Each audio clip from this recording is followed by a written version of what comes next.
forward-pointing eyes help him maneuver the stick within.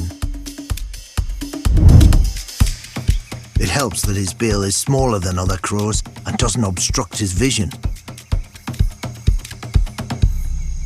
Prodding over and over irritates the grub.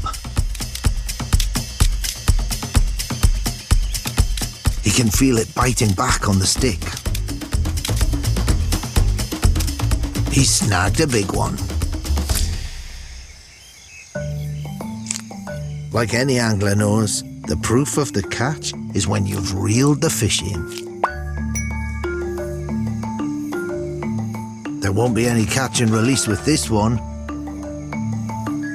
because on Planet Weird, there's no bag limit.